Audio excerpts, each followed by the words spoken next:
நாம் பத்திரிகையாளர் திரு ஜென்ராமிடம் பேசலாம். திரு ஜென்ராம், மதியம் நிலவரப்படி தற்போதைய நிலவரப்படி 231 தொகுதிகளில் இந்தியா கூட்டணி முன்னிலை வகிக்கிறத பார்க்க முடியுது. அதே மாதிரி என்டிஏ கூட்டணி 295 தொகுதிகளில் முன்னிலை அப்படிங்கிற நிலவரம். வழக்கமாகவே இந்த நாடாளுமன்ற தேர்தல், சட்டமன்ற தேர்தல் அதை வச்சு நம்ம பார்க்குறப்போ 3 மணி அப்படிங்கிறப்போ ஒரு மூட் செட் ஆயிடும். இவங்க தான் வெற்றி வாகையை சூட போறாங்க அப்படின்னு தெரிஞ்சிடும்.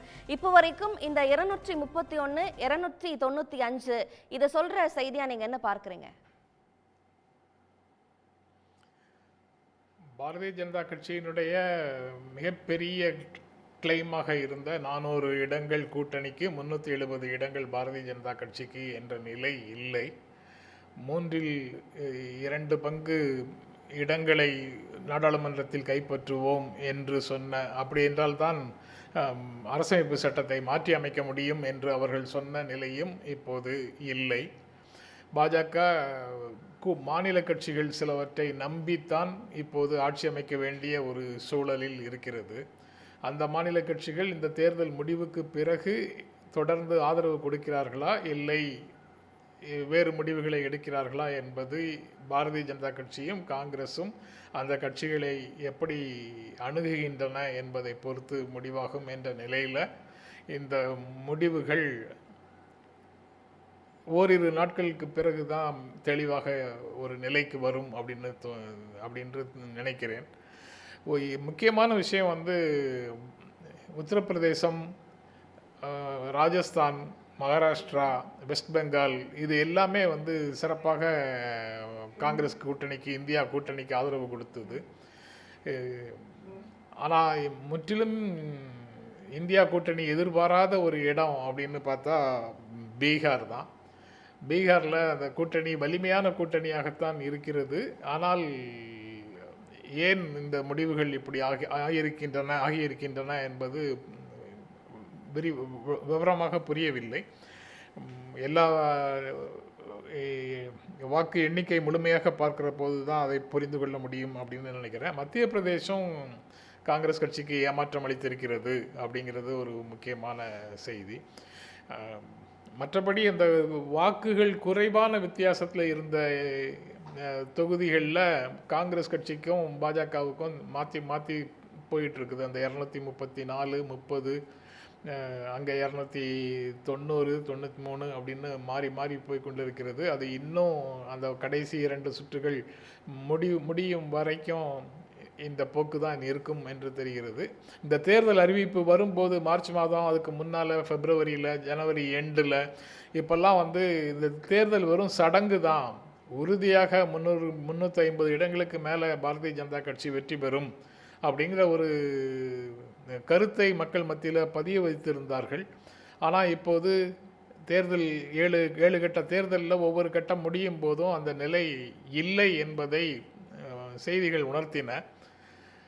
அது கிட்டத்தட்ட இப்போது இந்த முடிவுகளை பார்க்கும்போது தெரியுது. வட இந்தியாவில் பாஜகவுக்கு தனக்கு சேதம் இருக்கும் என்பது நன்றாக தெரிந்ததுனால தான் அவங்க மாநில கட்சிகளோட பங்கு அப்படிங்கறது எவ்வளவு முக்கியத்துவம் வாய்ந்த ஒண்ணா பார்க்கறீங்க? அது இந்தியா கூட்டணிக்கும் சரி, அதே நேரத்தில் என்டிஏ கூட்டணிக்கும் சரி, இந்த தேர்தலை பொறுத்த வரைக்கும் கேம் சேஞ்சர்ஸா எந்தெந்த கட்சிகள் இருந்தன?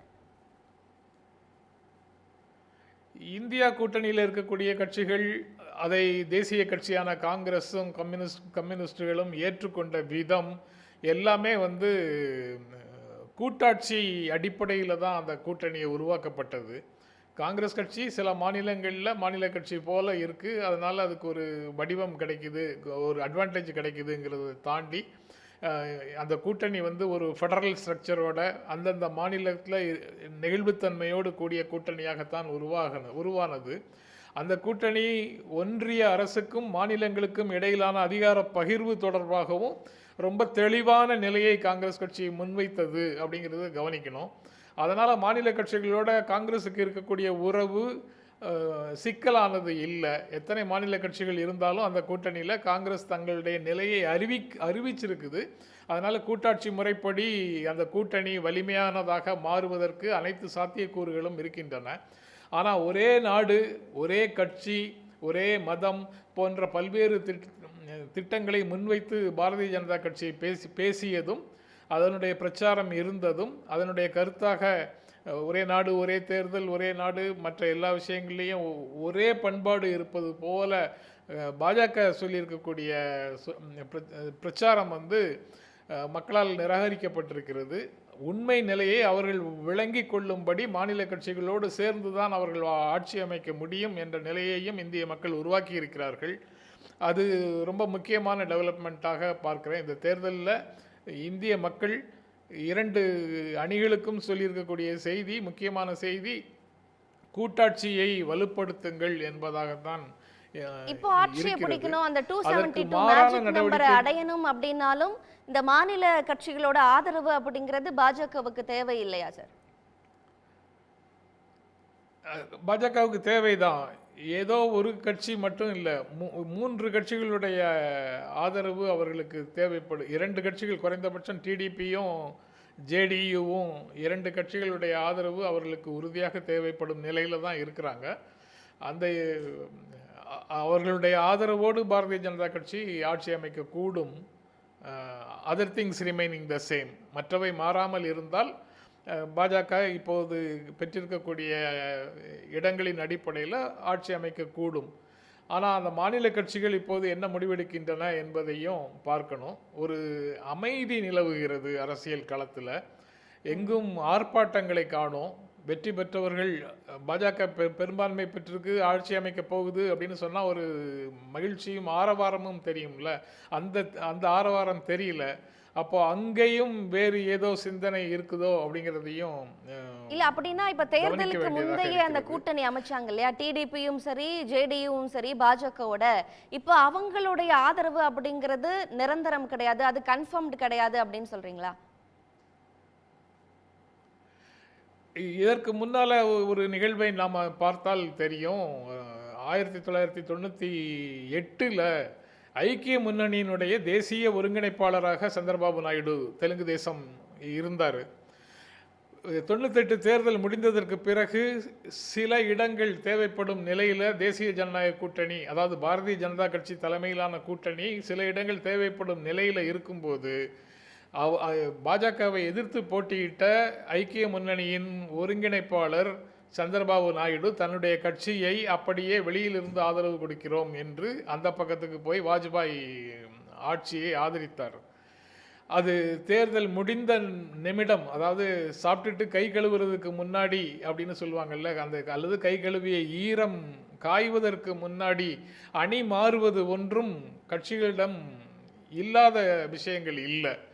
அது சரியா தப்பா, அது அவசியமா இல்லையா அப்படிங்கிறதெல்லாம் விவாதத்துக்குரிய விஷயம். ஆனால் நடக்காது அப்படின்னு எதையுமே சொல்ல முடியாது. ஒருவேளை இதே போன்ற நிலைமையில் காங்கிரஸும் பாஜகவும் சப்போஸ் மாறி இருந்தது எண்ணிக்கை, இந்த சூழலில் காங்கிரஸ் கூட்டணிக்கு 290 தொகுதிகளும் பாஜகவுக்கு 240 தொகுதிகளும் கிடைச்சிருந்தால் இதே மாதிரி கட்சிகளை தன் பக்கம் இழுப்பதற்கு பாரதிய ஜனதா கட்சி முயலாது அப்படின்னு நம்மால் சொல்ல முடியுமா? அப்போ அதே மாதிரியான விஷயங்களை காங்கிரஸும் முயலக்கூடும். DK சிவகுமாருடைய கருத்து அதைத்தான் வெளிப்படுத்துகிறது. பாரதிய ஜனதா கட்சியோடு அந்த கூட்டணியிலிருந்து, பாஜக கூட்டணியிலிருந்து வெளியேறி தெலுங்கு தேசம் ஆதரவு கொடுத்தால் நாங்கள் அவர்கள் அமைச்சரவையில் சேரும்படி அவர்கள் ஆதரவு கொடுக்கலாம் அப்படின்னு DK சிவகுமார் சொன்னது அதை தான் காட்டுது. கிட்டத்தட்ட 20 தொகுதிகள் தெலுங்கு தேசம் பெற்றிருக்கிறது அப்படின்னு பார்க்கலாம். அதோடு சேர்ந்து யாராவது தெலுங்கு தேசத்தோடு சேர்ந்து வேறு யாரும் இந்த பக்கம் வந்தாங்கன்னா அந்த பேலன்ஸ் வந்து 270 2 பக்கமும் வரக்கூடிய ஒரு சூழலும் இருக்குது. அந்த மற்றவைங்கிறதுக்கு கீழே இருக்கக்கூடிய 15லேருந்து 20க்குள்ளே இருக்கக்கூடிய எண்ணிக்கையும் இங்கு கவனிக்கத்தக்கது. ஆனால் ரிசல்ட் வந்து சந்திரபாபு நாயுடு கையில் தான் இருக்குது. அவர் தான் இதை முக்கியமாக தீர்மானிக்க வேண்டும். இந்த முடிவுகள் பாஜகவோடு சேர்ந்தால் மிகப்பெரிய அளவில் வெற்றி பெற முடியும் என்ற நம்பிக்கையில் இருந்த தேசியவாத காங்கிரஸில் இருந்து பிரிந்து சென்றவர்கள், உத்தவ் தாக்கரே சிவசேனையிலிருந்து பிரிந்து சென்றவர்கள், இவர்களெல்லாம் மக்கள் வந்து தங்களுடைய பேரண்ட் பாடியோட தான் இருக்கிறாங்க. நீதிமன்றங்கள் தங்களுக்கு அங்கீகாரத்தை கொடுத்திருக்கலாம், தேர்தல் ஆணையம் தங்களுக்கு அங்கீகாரத்தை கொடுத்திருக்கலாம். ஆனால் திருமதி ஷர்மிளா, இப்போ ஜென்ராம் சார் குறிப்பிட்டாரு, என்ன வேணா நடக்கலாம், அரசியல்ல ஒவ்வொரு நொடியும் முக்கியம், அதற்கு அடுத்த படி அப்படிங்கிறது ஃபுல்லாவே க்ளூலெஸ்ஸா இருக்கு அப்படிங்கிறத குறிப்பிடுறாரு. 98ல நடந்த அந்த வரலாறு மீண்டும் திரும்புறதற்கான வாய்ப்பு இருக்கு அப்படின்னும் சொல்றாரு. இப்போ இருக்கிற இந்த 233 மற்றும் 293 இந்த வித்தியாசம் 60 சீட்ஸ் வித்தியாசம் இருக்கு இல்லையா, இது சொல்ற செய்தியா, உணர்த்துற விஷயமா நீங்க என்ன பார்க்கறீங்க? பொதுவா ஒரே ஒரு விஷயம் என்னன்னா, இது ஒரு பிரசிடென்ஷியல் ஸ்டைல் எலெக்ஷனா பாஜக நடத்த முயற்சி பண்ணுச்சு அப்படிங்கறத பார்த்தோம்.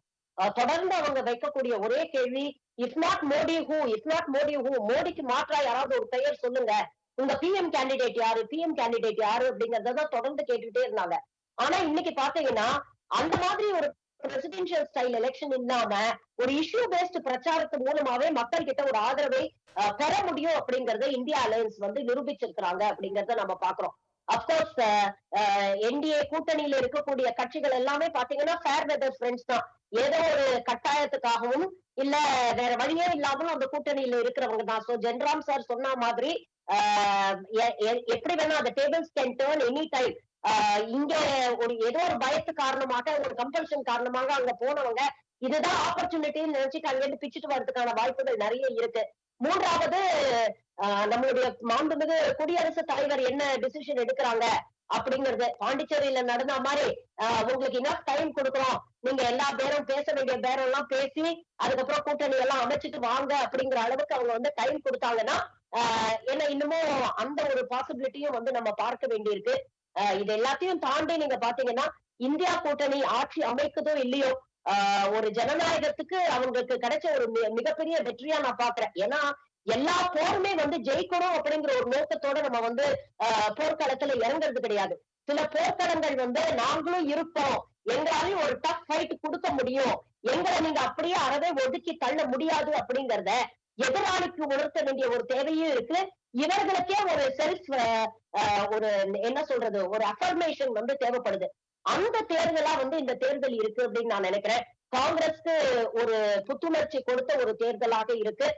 ஆட்சி அமைக்கிறாங்களோ இல்லையோ தட் இஸ் செகண்டரி. பட் ஆனா ஒரு ஸ்ட்ராங் அப்போசிஷன் கண்டிப்பா இருக்கும்.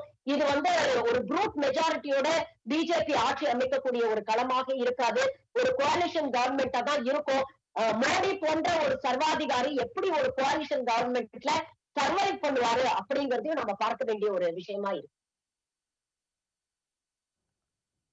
இந்தியா கூட்டணி ஆட்சி அமைக்குதோ இல்லையோ, இப்போ கொடுத்திருக்கிற அந்த டஃப் ஃபைட் அப்படிங்கிறதே ரொம்ப முக்கியமானதாக இருக்கு அப்படின்னு குறிப்பிடுறீங்க. இதுக்கான பதிலை நான் ஹசீனா அவர்கள்ட்ட வாங்கிக்கிறேன். இப்போ இந்த ஆட்சி அமைக்கலனாலும் இதுவே ஒரு பெரிய சக்சஸ் அப்படிங்கிறாங்க. அதுக்கு முன்னாடி எப்போதுமே இல்லாத அளவுக்கு எதிர்க்கட்சிகள் தேர்தலுக்கு முன்னாடியே பயங்கர கான்ஃபிடென்ட்டா இருக்கிறத பார்க்க முடியுது. குறிப்பா அந்த எலக்ட்ரல் பாண்ட்ஸ் விவகாரம் வெளியில வர வர அது பற்றி ஒட்டி நடந்த பேச்சுகள், அது பொது வெளியில பேசப்பட்டது, அதுக்கப்புறமா எல்லாமே பயங்கரமான ஸ்ட்ராங்கா நீங்க.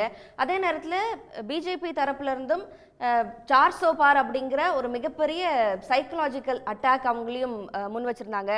பட் இதெல்லாம் தாண்டி இப்போ இருக்கிற அந்த நம்பர் இருக்கு இல்லையா, இந்தியா கூட்டணி 235, அதுல காங்கிரஸும் பெருவாரியான வாக்குகள், பெருவாரியான தொகுதிகளில் வின் பண்ணியிருக்கீங்க. காங்கிரஸுக்கு இது ஒரு கம்பேக் அப்படின்னு புரிஞ்சுக்கலாமா? 272 அப்படிங்கிற அந்த மேஜிக் நம்பரை கண்டிப்பாக ரீச் பண்ண போகிறோம். Right no election commission of இந்தியாவை எங்களோட லீடர்ஸ் மீட் பண்ணிகிட்ருக்காங்க. அபிஷேக் சிங்வி அவர்களுடைய தலைமையில் எங்களோட லீடர்ஸ் மீட் பண்ணிகிட்ருக்காங்க. மோஸ்ட் ஆஃப் த தொகுதியில் பாஜக லீட் பண்ணுற தொகுதியில் 1000 ஓட்டுகள் அந்த மாதிரி வித்தியாசத்தில் தான் லீட் பண்ணிகிட்ருக்காங்க. ஸோ அங்கே எதனா ப்ராப்ளம் பண்ணிடக்கூடாது அப்படிங்கிறதுக்காக எங்கள் லீடர்ஸ் மீட் பண்ணிகிட்ருக்காங்க. 5:30 மணிக்கு கார்கேஜியும் எங்களோட காங்கிரஸ் பிரசிடெண்ட்டும் ராகுல் காந்திஜி அவர்களும் பத்திரிகையாளர்களை சந்திக்கவிருக்கிறார்கள்.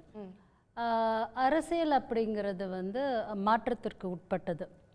இப்போது பாஜகவோட கூட்டணியில் இருக்கக்கூடிய அத்தனை கூட்டணி கட்சிகளும் அவங்களோட சந்தோஷமாக இருக்கிறார்களா என்றால் இல்லை, அதுதான் உண்மை. ஒரு சிலர் மிரட்டப்பட்டு உருட்டப்பட்டு அவர்களை அவங்க கூட்டணியில் கட்டி போட்டு வச்சிருக்கிறார்கள். நம்ம தொடர்ந்து பேசலாம் மேம். அதற்கு முன்னாடியான ஒரு அண்மை செய்தி,